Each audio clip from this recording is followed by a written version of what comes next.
ഇന്നൊരു school കഥയായാലോ? School കാലഘട്ടത്തിലെ ഒരു കുഞ്ഞു കഥ. ഞാൻ 6-ാം ക്ലാസ്സിലോ 7-ാം ക്ലാസ്സിലോ 8-ാം ക്ലാസ്സിലോ ഏതോ ഒരു ക്ലാസ്സിലാണ് പഠിക്കുന്നത്. എനിക്ക് കൃത്യമായിട്ട് ഓർമ്മയില്ല. അപ്പോൾ അന്ന് ഒരു വായനാ ദിനമായിരുന്നേ. അപ്പോൾ വായനാ ദിനത്തിന് യൂഷ്വലി ഞങ്ങളുടെ സ്കൂളിൽ കുഞ്ഞു കുഞ്ഞു മത്സരങ്ങൾ അല്ലെങ്കിൽ കോമ്പറ്റീഷൻസൊക്കെ ഉണ്ടാവാറുണ്ട്.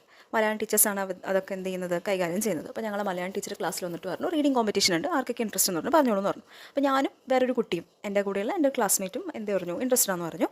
അപ്പോൾ ഇൻട്രസ്റ്റ് ആണെന്ന് പറഞ്ഞപ്പോൾ മാം എന്ത് ചെയ്യുന്നു പറഞ്ഞാൽ മലയാളം ടെക്സ്റ്റ് ബുക്കിൽ ഒരു പോർഷൻ, ഒരു പാരഗ്രാഫ് വന്നിട്ട് പറഞ്ഞു ഇത് വായിക്കാൻ വേണ്ടി പറഞ്ഞു.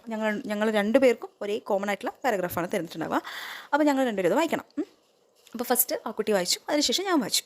അപ്പോൾ നെക്സ്റ്റ് എന്താണെന്ന് പറഞ്ഞാൽ മാം പറഞ്ഞു, നെക്സ്റ്റ് ഇനി നിങ്ങൾക്ക് ഇഷ്ടപ്പെട്ട, അതായത് ക്ലാസ്സിലെ കുട്ടികളോട് പറഞ്ഞു നിങ്ങൾക്ക് ആരുടെയാണോ കൂടുതൽ ഇഷ്ടപ്പെട്ടത് അവർക്ക് വേണ്ടി വോട്ട് ചെയ്യാൻ വേണ്ടി പറഞ്ഞു. അപ്പോൾ അങ്ങനെ എല്ലാവരും വോട്ട് ചെയ്തു. സ്വാഭാവികമായും ആ കുട്ടിയാണ് ജയിച്ചത്. അങ്ങനെ സ്വാഭാവികമായും ആ കുട്ടിയെ ജയിച്ചേ എന്ന് പറയാൻ വേണ്ടിയിട്ട് ഒരു കാരണമുണ്ട്. ഓൾറെഡി എനിക്കറിയായിരുന്നു എന്തായാലും ഞാൻ ജയിക്കില്ല എന്നുള്ളത്.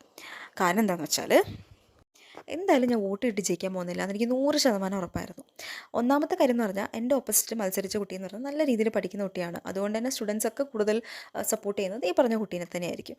രണ്ടാമത്തെ ഞാൻ ജയിക്കില്ല എന്ന് തോന്നാനുള്ള മറ്റൊരു കാര്യം എന്ന് പറഞ്ഞാൽ ഞാൻ പഠിച്ച 10th വരെ പഠിച്ച സ്കൂളിലെ ടീച്ചേഴ്സ് എന്ന് പറഞ്ഞാൽ കുറച്ച് പാഷ്വാലിറ്റിയും കാര്യങ്ങളൊക്കെ ഉള്ള ഒരു കൂട്ടത്തിലാണ്. അതുകൊണ്ട് ഞാൻ വിചാരിച്ചു ഇല്ല, ഡെഫിനറ്റ്ലി എനിക്ക് സപ്പോർട്ട് കിട്ടാനൊന്നും പോകുന്നില്ല, ആ കുട്ടി എന്നെ ജയിക്കുന്നു. പക്ഷേ എന്നെ അത്ഭുതപ്പെടുത്തിയൊരു കാര്യമാണ് നടന്നു. എന്താണെന്നറിയോ? ഞാൻ പറഞ്ഞു പാഷ്വാലിറ്റി ഉണ്ടെന്ന് പറഞ്ഞില്ലേ ടീച്ചേഴ്സിന്. പക്ഷെ അങ്ങനെ ഇല്ലാത്ത കുറച്ച് സെറ്റ് ഓഫ് ടീച്ചേഴ്സും ആ സ്കൂളിലുണ്ടായിരുന്നു. അതിലൊരു ടീച്ചറാണ് നമ്മുടെ മലയാളം ടീച്ചർ എന്ന് പറയുന്നത്. ആ പറഞ്ഞൊരു കാര്യം എന്താണെന്നറിയോ? വോട്ട് കിട്ടി ജയിച്ച കുട്ടിയേക്കാൾ എനിക്ക് വായിച്ചത് ഇഷ്ടപ്പെട്ടത് മറ്റേ കുട്ടീൻ്റെയാന്ന് പറഞ്ഞു. അതായത് ഞാൻ വായിച്ചതാണ് മാമിന് ഇഷ്ടപ്പെട്ടതെന്ന് പറഞ്ഞു. അപ്പോൾ അതെനിക്ക് ഭയങ്കര ഭയങ്കര ഭയങ്കര സന്തോഷം തോന്നി. കാരണം ഒരു കാര്യം നമ്മൾ ചെയ്തത് നമ്മുടെ ടീച്ചറെ നമ്മൾ അപ്രിഷ്യേറ്റ് ചെയ്യാന്ന് പറയുന്നത് അതൊരു ഡിഫറെൻറ്റ് തിങ് അല്ലേ അല്ലേ?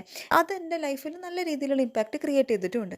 ഇപ്പം ഞാനൊരു പബ്ലിക്കിൽ പോയിട്ട് പ്രോപ്പറായിട്ട് സംസാരിക്കുക അല്ലെങ്കിൽ നല്ല രീതിയിൽ പ്രസൻറ്റ് ചെയ്യുക എന്ന് പറയുമ്പം അത് മേ ബി മാമിൻ്റെ ഈ അപ്രിസിയേഷനും അത് ഞാൻ ക്യാരി ഫോർവേഡ് ചെയ്യുന്നതുകൊണ്ടും ആയിരിക്കാം അല്ലേ? അപ്പം ഇങ്ങനെ ഒരു മത്സരത്തിൽ ഞാൻ പങ്കെടുത്തിട്ട് ഞാൻ ജയിച്ചില്ലെങ്കിൽ പോലും ഒരു ജയിച്ച ഫീലായിരുന്നു മാം അത് പറഞ്ഞപ്പോൾ.